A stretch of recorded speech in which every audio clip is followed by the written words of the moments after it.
And let's get started. The first one is personal development. Now, in illustrating personal development, Mr. Schoaf, my teacher, started with money. You know, money's not the only place to start in talking personal development, but it's where he started, so let me share the thoughts he shared with me back then. Let me share them with you. Here's the best lesson I can give you on economics. It's very simple. We get paid for bringing value to the marketplace. That's about as simple as I can put economics. We get paid for bringing value to the marketplace. Now, it takes time to bring value to the marketplace. However, we do not get paid for time, so we cross that out. Mistakenly, the man says, I'm making about $20 for an hour. Not true. If that was true, you could just stay home, right, and have him send your money. So that's not true. We don't get paid for time. We get paid for value brought to the marketplace. Now, since that's true, here's one of the key questions of my talk to you today. Is it possible to become twice as valuable to the marketplace and make twice as much money in the same time? Is that possible? The answer is yes. Could you become 3 times as valuable as you might be right now to the marketplace and make 3 times as much money in the same time? And the answer is yes. 5 times, 10 times? Of course. America is unique. It's a ladder to climb. It starts down here, let's say, at $5 an hour, and it keeps going up. Top income last year, $80 million. The guy who runs Coca-Cola. Now, that's a heck of a ladder. That's why everybody wants to come here, right? The boat people are not headed for Vietnam. People haven't plotted and schemed for 50 years saying if I could just get to Poland, everything would be okay. Not true. Everybody wants to come to America. And the reason is because we've got the best wind ever blowing in our favor. We've got the best economic opportunity anybody's had in 6,500 years. And all you have to do is understand it and take advantage of it. Now, there's some key questions to ask here. Why would the marketplace pay someone only $5 an hour? Very simple answer. They're not very valuable to the marketplace. Now, we must underline to the marketplace. This person might be a very valuable brother. Yes. Member of the family, valuable. Yes. Valuable member of the church, of course. Valuable citizen of the country? Yes. Valuable in the sight of God? No doubt. We're all of equal value in the sight of God. But if you're not very valuable to the marketplace, you don't get much money. You say, well, it shouldn't be that way. Well, then you got to start your own country. You know, this one's been in process for 200 years, and this is the best we've been able to come up with so far. But here's the key. You don't have to stay here. Now, there was a big debate in Congress last year that this $5 was not enough, should be 6, should be 6, should be 6. But we don't need legislation. 6 is already on this ladder. The next step up. You know, if you work for McDonald's, they'll pay you $5 an hour to take out the trash. If you whistle while you take out the trash, they'll pay you $6 an hour. So we don't need that legislation. You just need to take lessons on how to whistle. Have a good attitude. Now, as you begin to climb this ladder, why would the marketplace pay some people $50 an hour? Answer, evidently, they must be more valuable to the marketplace. 10 times more valuable. And is that possible for someone to be 10 times more valuable and earn $50 an hour instead of 5? And the answer is yes. That's what America is all about.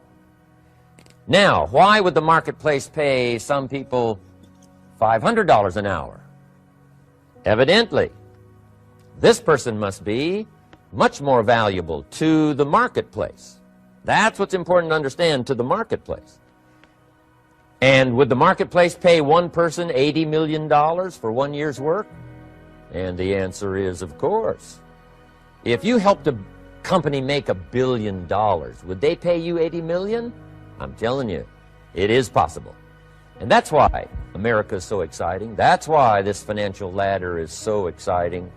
It's possible for all of this to come true for all of you, no matter where you start. As a student in school, just getting started out there in the workplace, This is all possible for you. Now, Mr. Schoaf gave me the clue on how to climb this ladder as high as I wanted to climb.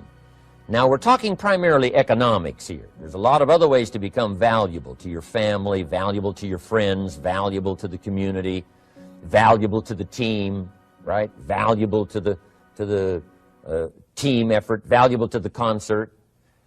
But here's what he said to me. In climbing this ladder economically, all you have to do is work harder on yourself than you do on your job. Once I heard that, it made sense to me. I kept hoping that everything else would change around me, found out that if I went to work on myself, worked on my skills, worked on my language, if I became better than I was each year, if I grew in skills and language and vocabulary and competence, then I would become attractive to the marketplace. Not very long ago, the company called me and said, Mr. Rohn, we're expanding internationally. We'd like to have a bit of your expertise to help us. Would you give us a bit of your time? We'll add some millions to your fortune. I said, okay. And I thought later, isn't that interesting? They would call. Then my second thought was, of course they would call me. Who else would they call? I can get the job done. Now, what a contrast for me, farm boy from Idaho, raised in obscurity, parents of modest means, broke when I was 25. How come I would get a telephone call and someone offer me a lot of money to help them expanding around the world? Simple answer, evidently, something happened to me between age 25 and where I am today. And I can tell you where it all started. My teacher, Mr. Schoaf, who said to me, you don't have to change what's going on out there. That's the wind that's blowing. All we have to do is change what's going on in here. And now there's several ways to do that on personal development. And let me give you those ways. Here's the first one. We must learn from personal experience. Pretty simple. Learn from what happens to you. Take a look back over the last few months. Did you make some mistakes? How could you correct those for the future? Take a look back over the last year. Have you done it right or done it wrong? Let's correct it for the next year. Learn from your personal experience. Mr. Schoaf asked me when I first met him, he said, Mr. Rohn, how are you doing? You've been out there now 6 years. And I said, I'm not doing very well. He said, I suggest you not do that anymore. What a simple, swift analysis to my situation. He said, if you keep doing it, the next 6 years will be like the last 6. You don't want that to happen. Let's make the changes. So learn from your personal experience. Now here's number 2, why I came to share this video experience with you today. And that, I call it OPE, other people's experiences. That's me, other people. That's your teacher, other people. That's your friends and colleagues, other people. The people you meet that can pass along to you their experiences, what's happened to them, the mistakes they made, how they corrected them, how they changed their health and changed their bank account and changed their income and changed their future.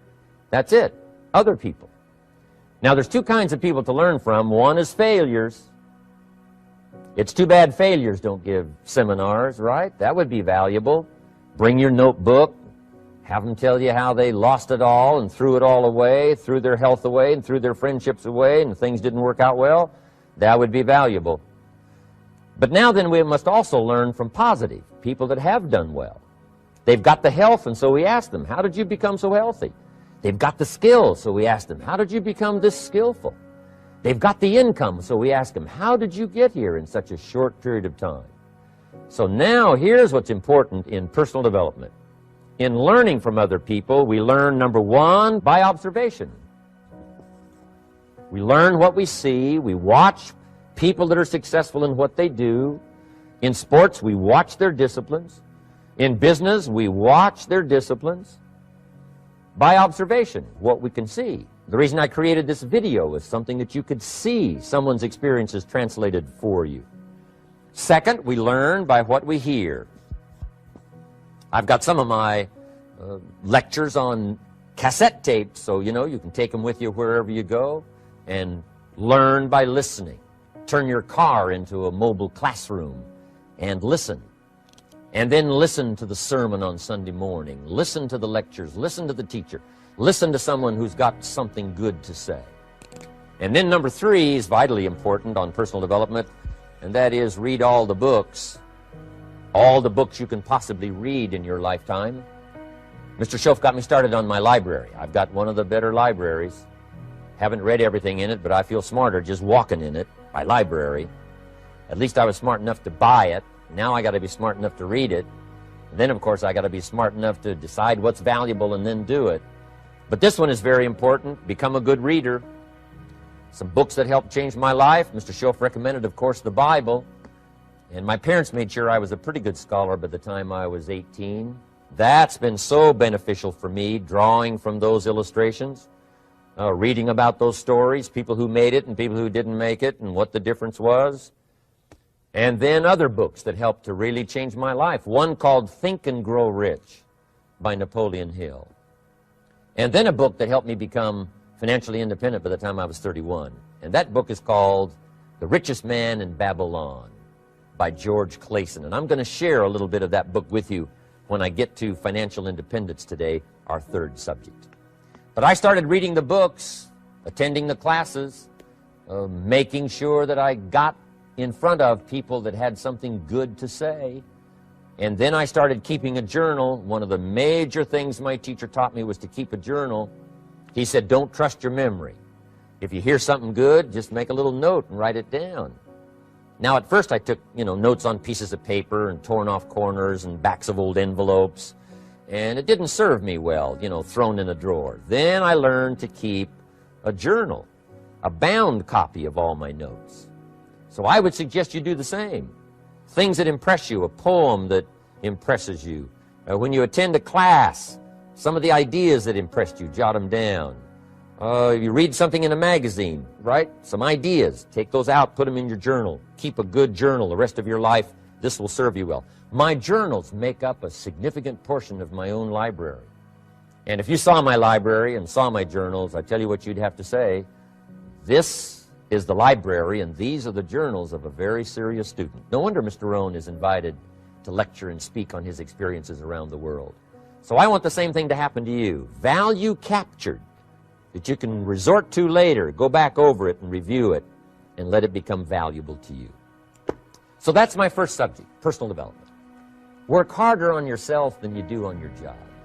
Develop the skills, learn the lessons, take the classes, absorb all that is being taught to you these days. And then later on, of course, you can sort it out, what's valuable to you and how to refine it for your business and for your life and for your future. But the main thing is to get it and start this process of personal change, personal development. And let me say it one more time. If you will change, everything will change for you. You'll never be the same. You'll keep growing. As you look back on a few months, look back on a few years, you won't believe the progress you can make. Economically, your relationship with your family, your friends, and whether you're in sports or economics or whatever, I'm telling you, that whole process of committing yourself for personal change, personal value, can really make your life unique and worthwhile. Now let's cover the second subject, on setting goals. Mr. Schoaf gave me some tips on setting goals that changed my life forever. And I want to share those with you.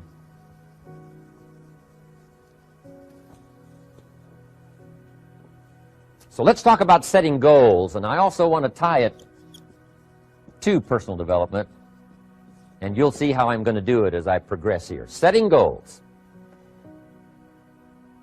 We need to take a look into the future. There are 4 things to consider in terms of attitude. One is how you feel about the past. Best advice I can give you on that is treat the past as a school. Let it teach you the mistakes you've made, the things that went wrong, the things that didn't work. Don't use the past as a burden to carry. Don't use the past as a club to beat yourself to death. Past losses, past failures, past mistakes. But let the past be a school. Tough school maybe. We've all been through some tough stuff. So if you feel good about the past, draw from it for experience and let it teach you. Then next is how you feel about the future. We've got to have the future well designed. The future is called the promise.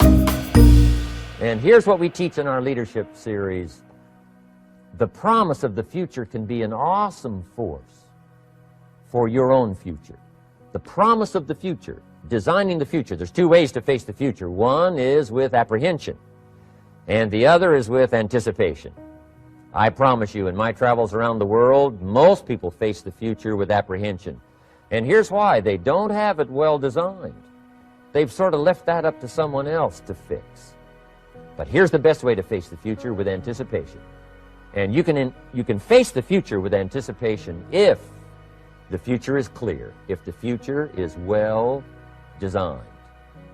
And I would like to have you consider some thoughts with me that help me to really change my future by giving it some thought and some consideration. And here it is. In setting goals, it's very simple. Number one, decide what you want. You just take a little time. You sit down and say, what do I want? What kind of skills do I want? What kind of income do I want for the future? What would I like? Where would I like to go? Places I'd like to visit. Habits I'd like to acquire. Skills I'd like to have. You just take a little time to think about what you want. Economics, friendships, people you'd like to meet, places you'd like to go. You just take some time. And then I suggest, when you've thought about what you want for the future, make a list. Just jot it all down. It's really a very simple process. And then here's number three. Keep all the old lists. I'm telling you, this served me so well, keeping my old list of goals. I look back now 10, 20 years ago at goals I set, lists I made, and I smile now because here's what I thought was so important, 20 years ago. Now some of those things aren't even on my list. I've got a new list. I've grown. I've changed. I've matured. But I give you that advice. Decide what you want. Number two, write it down. Number three, keep the old lists. And then here's number four. When you get something that's on one of these lists, check it off. Part of the fun of having a list is checking it off. And then if you can add some drama to checking it off, see, that's what really helps. I set a goal to go to Spain many, many years ago. And when I finally made my first trip to Spain, I had that journal with me that had that list in it. And while I had my journal on my lap, waiting for the wheels to touch down in Madrid, I waited until the wheels touched the runway, and I checked it off. Just adding a little drama. So, part of the fun of having a list is checking it off. Now, here's what's important about the lists and designing your future. If the future gets clear, the price gets easier. Because you got to remember, for every promise, there's a price to pay. Everybody's got to pay the price. Everybody's got to do the deal. Everybody's got to do the disciplines. Everybody has to pay. But here's what I've discovered. If the promise is clear and powerful, the price is easy to pay. The price is some classes. The price is a few books. The price is a few disciplines. The price is finding something that'll make your life better, make you grow, make you change, make you develop. So the first part of the key is to design the promise. Then, what is the price to pay? I'm telling you, the price will be easy. Anybody in my audience can pay it, no matter where you are, where you come from. Color doesn't matter, religion doesn't matter, where you grew up doesn't matter, circumstances don't matter. I'm telling you, if you'll make the promise of the future clear for yourself, the things you want, the places you want to go, the things you want to have, the person you want to become, the skills you want, the homes you want, the future you want, the friends you want, all of the values of life that you could possibly want. If you'll make that clear, make those lists, and be serious about it, I promise you it's an easy price to pay. Anybody can pay it. And the best advice I can give you is, if I can do it, you can do it. Farm boy from Idaho, raised in obscurity, I changed my life, turned it upside down, turned it all around, found economics, found future, found promise, and if I can do it, you can do it. So, start setting your goals and see if you can't get a better excitement going for the things you want to accomplish for the future. Now here's my third subject, and that's called financial independence. Oh, by the way, before I get to financial independence, let me cover one more point. One of the major reasons for setting goals is for what they make of you in achieving them. My teacher advised me when I first got started at age 25, he said, Jim, why don't you set a goal to become a millionaire? He said, it's got a nice ring to it, you know, enough zeros to impress your accountant. And he said, I'm here to help you. You're only 25 years old. You've been to 1 year of college. You've got a beautiful family, every reason to do it. Why don't you set a goal to become a millionaire? And he said, here's why. And I thought, he doesn't need to teach me why. Wouldn't it be nice to have $1 million? He said, no, then you'll miss it. He said, here's why. For what it will make of you to achieve it. I'm telling you, that statement changed my life. Set the kind of goals that will make something of you to achieve them. He said, now, once you become a millionaire, what's important is not the money. I thought, that's kind of strange teaching. He said, honest, it isn't important. He said, you could just give the money away. Now, I did better than that. I lost it all. By the time I was 31, I was a millionaire. By the time I was 33, I was broke. And I'll tell you a little bit about that story later. But when I lost all my money, guess what? I found out Mr. Schoaf was right. What was valuable was not the money. What was valuable was what I became to earn the money. The skills I had, the knowledge I had about the marketplace, the values that I had going for me. They were more valuable than the money. And here's an important statement to remember. It's not what you get that makes you valuable. It's what you become. So part of the key here is to set the kind of goals that will make something of you. Don't set them too low so that you don't have to grow and you don't have to read and you don't have to try and you don't have to stretch. Don't set them too low. And then don't sell out. Don't go for something that's going to cost you your virtue or cost you your values or sell out your principles. There's a good middle road here to follow. Goals that will inspire, goals that will help you grow, change, develop, and become better than you are. Okay. Now let's talk about financial independence. How to become rich by 40, 35 if you're extra bright, much sooner if you find an opportunity like I did. Let me show you how I did it. Financial independence. First of all,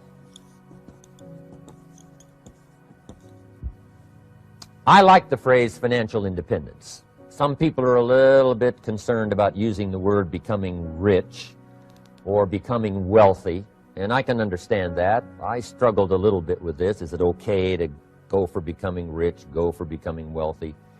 And maybe that's a bit too strong a word or strong a term. So here's what I've come up with that I think is comfortable for me, and that is how to become financially independent. I think it's every person's heritage here, especially in America, to become financially independent. Now, let me give you my definition of financial independence. Financial independence is the ability to live from the income of your own personal resources. Financial independence. Now, it depends on how you want to live. If you need $2,000, $3,000 a month, if you need $4,000 or $5,000 a month, if you need $10,000 a month, some people may need, you know, $100,000 a month.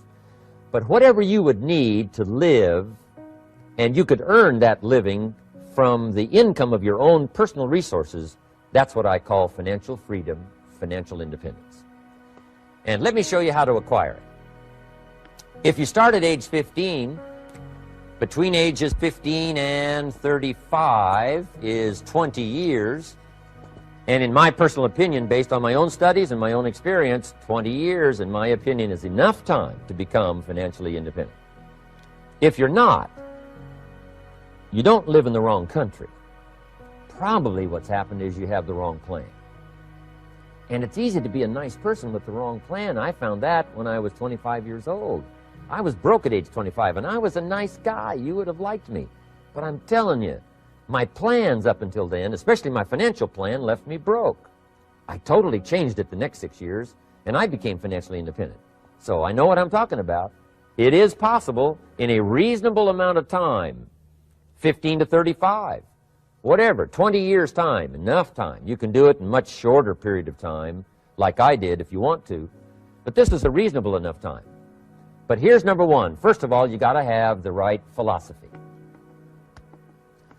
Philosophy is our ability to gather knowledge and sort through it and decide what's valuable.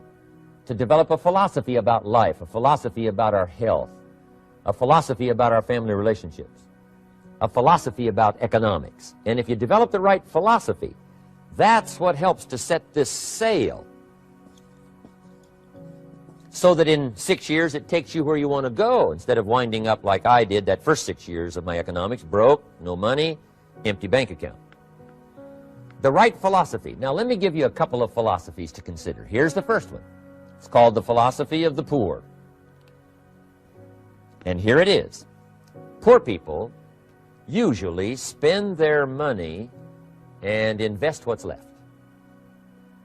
That's the philosophy of the poor. Now here's the philosophy of the rich.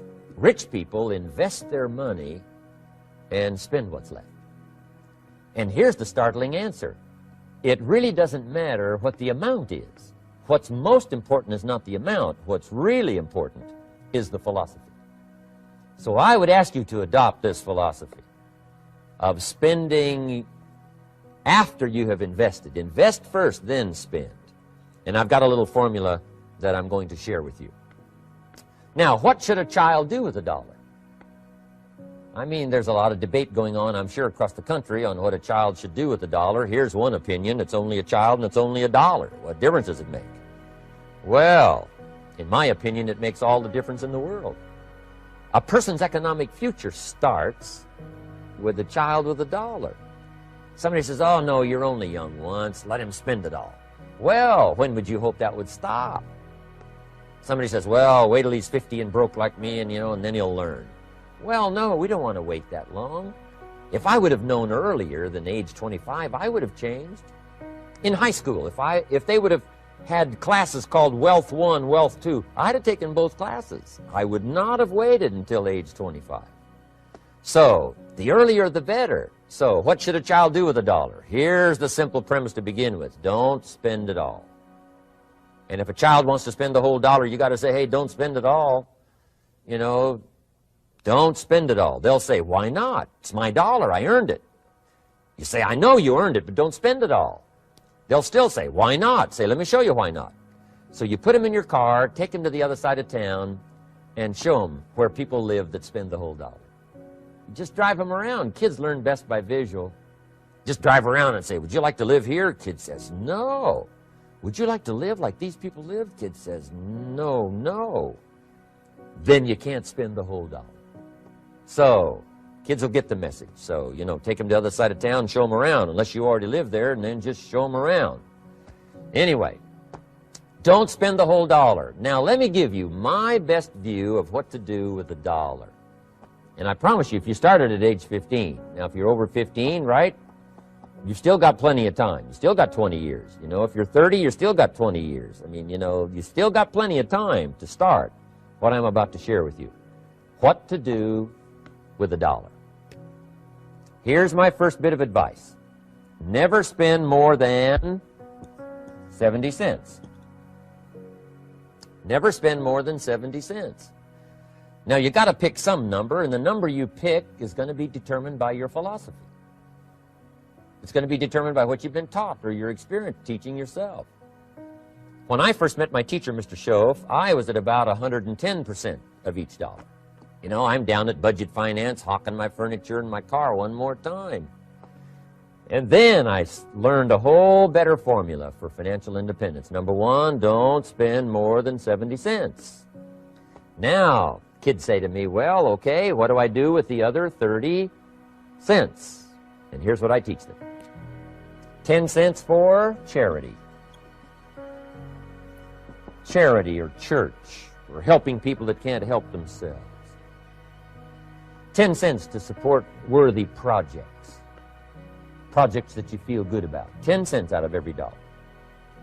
It's called being generous with part of what you've taken out of society.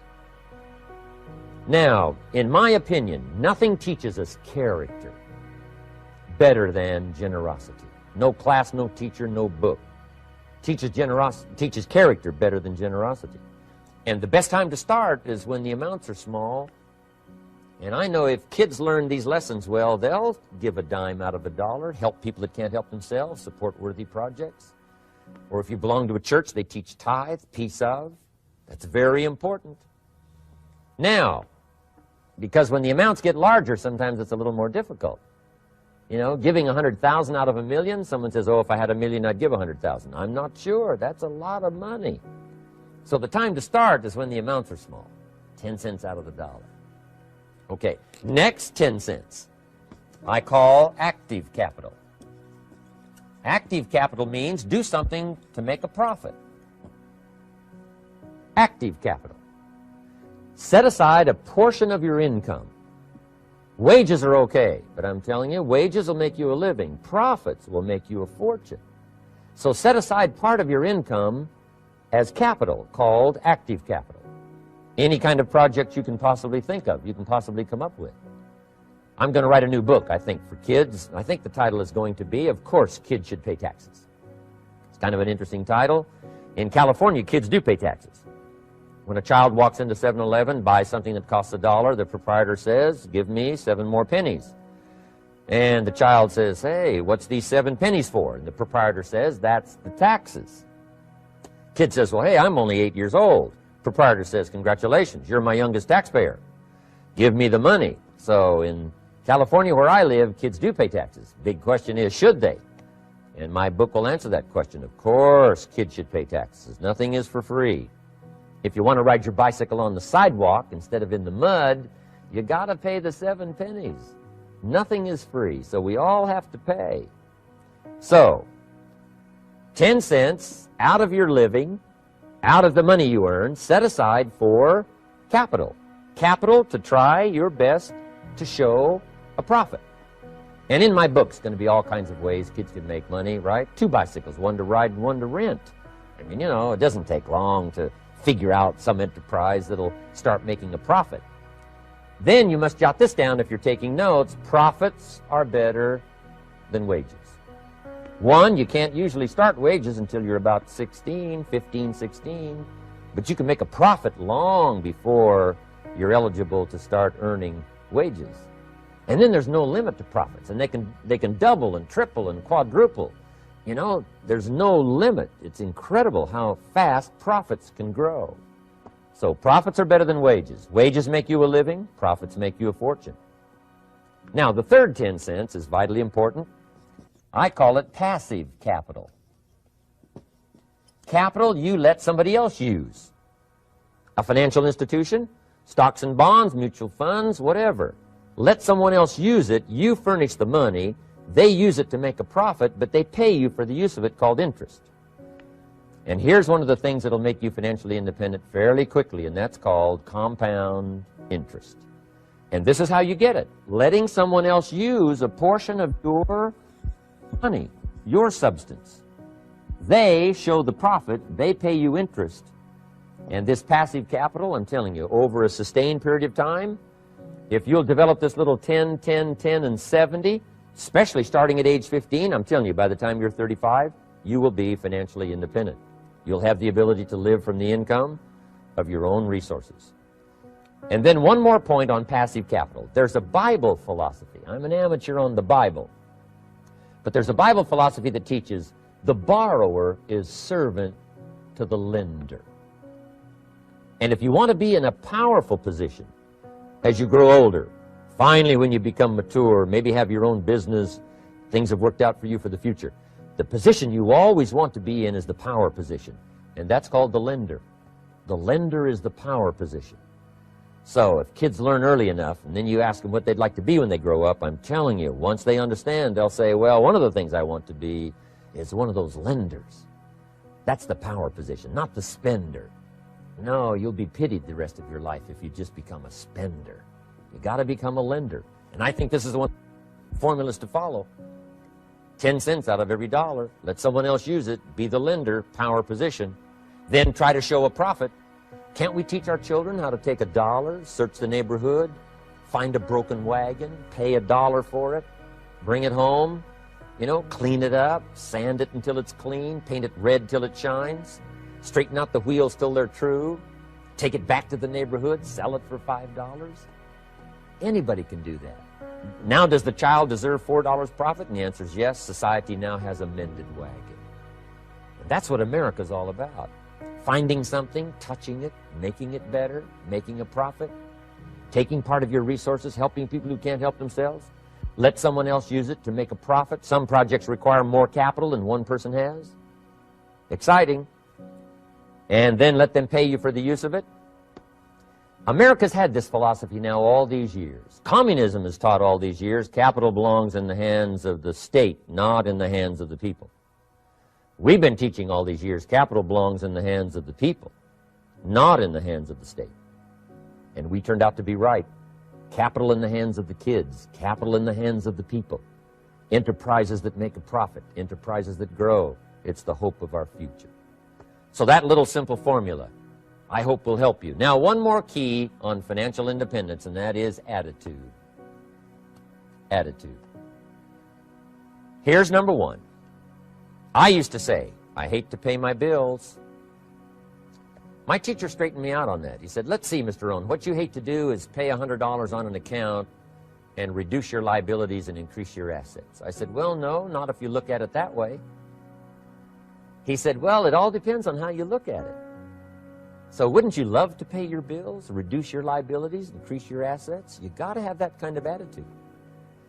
I found out the same attitude about taxes. I used to say, I hate to pay my taxes. And Mr. Shove said, well, that's one way to live. But don't you understand? Taxes is how we care and feed the goose that lays the golden eggs. Wouldn't you want to do your share? Someone says, yes, but the goose eats too much. Probably true. But hey, we all eat too much. We all need to go on a diet. Better a fat goose than no goose. So I finally became a happy taxpayer. Now, I think taxes are too high, so I'm working to get taxes lowered for our economic future. But then whatever they turn out to be, I gladly pay, do my part, because that's what makes the whole system run, each of us doing our part. Now, I want these three subjects to be valuable for you. I want them to have meaning for you. I want you someday to be financially independent. I want you to have the personal development so that you feel good about yourself. If I had a chance to meet you someday, I'd like to have you show me the goals. Here's the book. Here's what's happened. I'm developing this. I'm better this year. I've got more self-confidence. My skills are developing. That's what I want for you. And that's why I took the time to come and share this video message. I do seminars all around the world. This is one way that I can reach out and touch you in case you can't come to my seminar wherever I am. Maybe this video will reach you somewhere. It'll have an impact on your life. And what I'd like to do is later hear about it, call, or to have a chance to meet you in person. And now I'd like to leave you with 4 questions called questions. These questions were valuable for me, and I want to make them valuable for you. Here's the first one. Why? We all ask why we should work this hard. Why take that many classes? Why go to school that many years? Why take the notes? Why read the book? Why work that hard? Why put yourself through the push-ups and the disciplines? Why? Good question, why? Best answer to why, I think, is the second question. Why not? Why not see how many books you can read, how many classes you can take, how many skills you can develop? Why not see how valuable you can become to the marketplace and to your friends and to your family? Why not see what you can make of yourself? Why not see how far you can go, how much you can see, how much you can earn, how much you can share? Why not? That's the heritage all of us have, in America especially, is to see what we can make out of our lives now that we've been given this extraordinary opportunity. Now, my third question I'd love to ask you in person. But since I can't do it in person, I want to ask it of all of you. But I want you to take it personally. And my third question is, why not you? Why not you with good self-esteem? Why not you starting to change and setting goals? Why not you starting to make progress toward financial independence? If I can do it, you can do it. I wished I had a lot more testimonials here today besides mine. A whole steady stream that would come by and tell you their story. Someone who started with nothing, finally run a big enterprise. A mother who was on welfare, now she owns her own business. In addition to my story, I wish I had a lot more. And if all of them told their story, guess how they would probably wind up their story? They'd probably say, just like me, why not you?